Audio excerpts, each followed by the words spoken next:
नमस्कार बंधुरा welcome back to my channel. आमी इंद्राणी और आज के शेयर करছি বেগুনের একটা অসাধারণ রেসিপি। গরম গরম ভাতের সাথে এই রেসিপিটা যদি থাকে তাহলে কিন্তু আর কোনো কিছুরই প্রয়োজন হবে না। ভাত, রুটি, পরোটা আপনারা সব কিছুর সাথে কিন্তু এই রেসিপিটা ট্রাই করতে পারবেন। তো চলুন ঝটপট দেখে নিই কীভাবে বানাতে হবে দুর্দান্ত স্বাদের বেগুনের এই রেসিপিটা।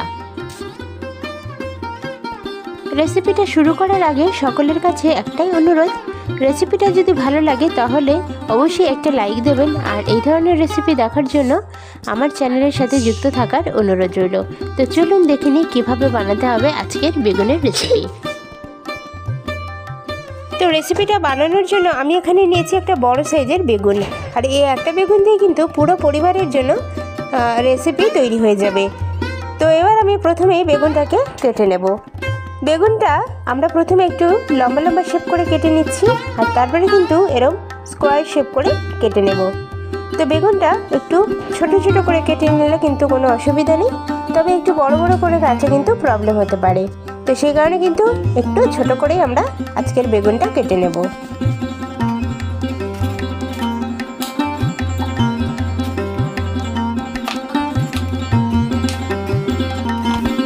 সবকটি বেগুন আমার খুব ভালো করে কাটা হয়ে গেছে। এবার আমি বেগুনগুলোকে ধুয়ে নেব। কাটার আগেও কিন্তু একবার বেগুনটাকে আমি ধুয়েছিলাম, কাটার পরেও কিন্তু আবার আমি বেগুনটাকে ধোবো।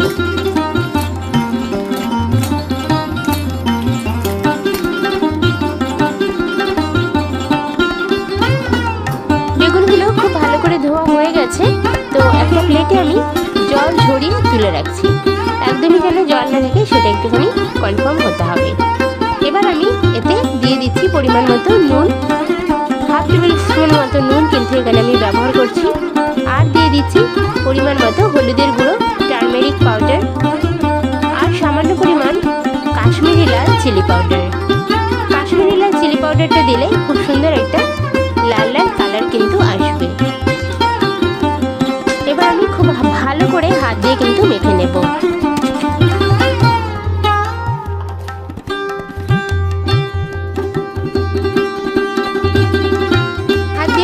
মেখে নেওয়ার পরে 5 মিনিট আমি কিন্তু এটাকে রেস্টে রেখে দেব। আর এবার আমি কিছু জিনিস এখানে গুছিয়ে নেব। আর তার জন্য প্রথমে দেখুন নিয়ে নিচ্ছি কাঁচা লঙ্কা।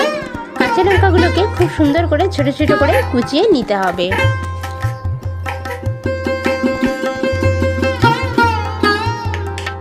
এবার দেখুন আমি একটা বড় সাইজের রসুনের অর্ধেকটা রসুনের রোয়াগুলোকে এভাবে ছাড়িয়ে নিয়েছি আর সেগুলোকে এভাবে আমি ছোট ছোট করে কুচিয়ে নেব।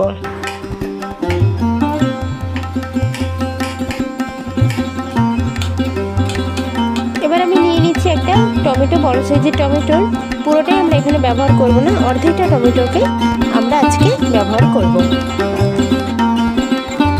তো টমেটোটাকেও এরকমভাবে আমরা ছোট ছোট করে কুচিয়ে নেব। সেম পদ্ধতিতে আমরা একটা ছোট সাইজের পেঁয়াজকে একটু ছোট ছোট করে কুচিয়ে নেব।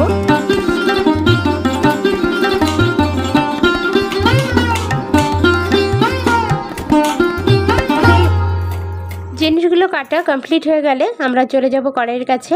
কড়াইটা খুব ভালো করে গরম করে নিয়ে তাতে আমি সরষের তেল অ্যাড করে দিচ্ছি। এখানে আমি 1.5 টেবিল স্পুন মতো সরষের তেল অ্যাড করে দিয়েছি। তেলটা যখন হালকা একটু গরম হয়ে গেছে তখন আমি এতে কালো জিরে ফোড়ন দিয়ে দিচ্ছি। কালো জিরে বা ব্ল্যাক কিউমিন ফোড়ন দিতে হবে, তাতে করে খুব সুন্দর একটা স্মেল কিন্তু পাওয়া যাবে। একটু ভেজে নেব তেলের উপরে কালো জিরেটাকে।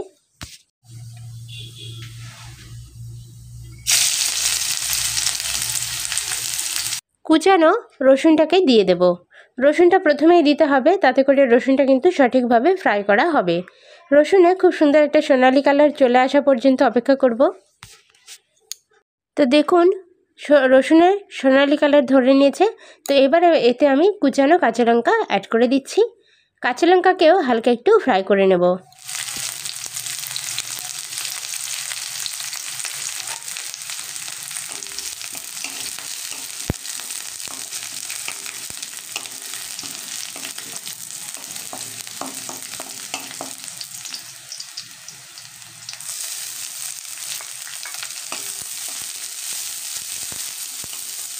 এবার দেখুন আমি পেঁয়াজ কুচি অ্যাড করে দিয়েছি, আর এবার আমি খুব ভালো করে সবকটা জিনিসকে একসাথে ফ্রাই করে নেব।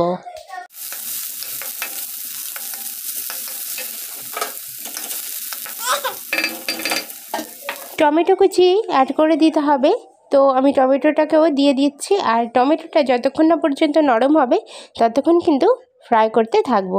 একদম খুব সুন্দরভাবে মিশিয়ে নেব সমস্ত উপকরণগুলোকে। সমস্ত উপকরণগুলো খুব ভালোভাবে কিন্তু মিশে গেছে। আর এবার আমি ম্যারিনেট করে রাখা বেগুনগুলোকে এর মধ্যে দিয়ে দিচ্ছি। আর ম্যারিনেট করে রাখা বেগুনগুলো এইভাবে যদি ফ্রাই করেন তাহলে কিন্তু তেলের পরিমাণ একদমই কম লাগে, নিচে থেকে কিন্তু বেগুনের যে তেল সেটা কিন্তু ছাড়বে, আর ভাজাটার যে টেস্ট সেটাও কিন্তু অসাধারণ আসবে। তো এবার আমি খুব ভালো করে মশলার সাথে বেগুনটাকে হালকা ফ্রাই করে নেব। এবার দেখুন এর মধ্যে আমি সামান্য পরিমাণ জিরের গুঁড়ো অ্যাড করে দেবো। এভাবে হালকা একটু জিরের গুঁড়ো দেওয়াতে কিন্তু অসাধারণ একটা ফ্লেভার আসবে, আর খেতেও কিন্তু দুর্দান্ত টেস্টি হবে। চাপা দিয়ে রাখছি 5 মিনিটের জন্য।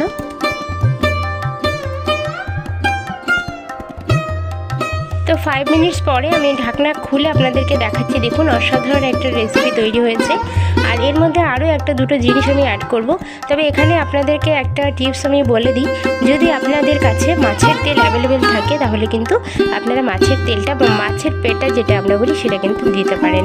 সেটাতেও কিন্তু খুব সুন্দর একটা রেসিপি তৈরি হয়, খেতে কিন্তু ভীষণই ভালো লাগে। তো মাছের তেল ছাড়াও কিন্তু এভাবে আপনারা করতে পারেন। তো যাই হোক, এবার আমি খুব ভালো করে মিশিয়ে নেব, মানে হাতা বা খুন্তি দিয়ে চেপে চেপে কিন্তু বেগুনগুলোকে মিশিয়ে দিতে হবে। আর মেশানোর পরে দেখবেন এরকম একটা জিনিস তৈরি হবে, আর কালারটা খুব সুন্দর আসবে। এবার আমি এর মধ্যে সামান্য পরিমাণ ধনিয়া পাতা কুচি দিয়ে দিচ্ছি।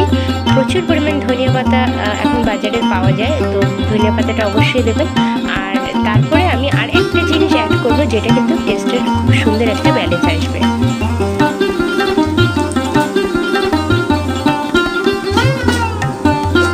তো দেখুন ফাইনালি আমি সেই জিনিসটা দিয়ে দিচ্ছি, সেটা হচ্ছে সামান্য পরিমাণ চিনি অ্যাড করতে হবে।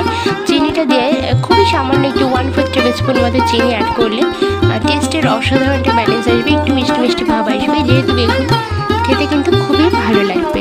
তো বেগুনটার মধ্যে সামান্য পরিমাণ চিনি দিয়ে আমি কিন্তু খুব ভালো করে মিশিয়ে নেব। আর ফাইনালি কিন্তু রান্নাটা রেডি হয়ে যাবে। গরম গরম ভাতের সাথে অবশ্যই আপনারা পরিবেশন করতে পারেন, এছাড়া রুটি লুচির সাথেও কিন্তু আপনারা পরিবেশন করতে পারেন।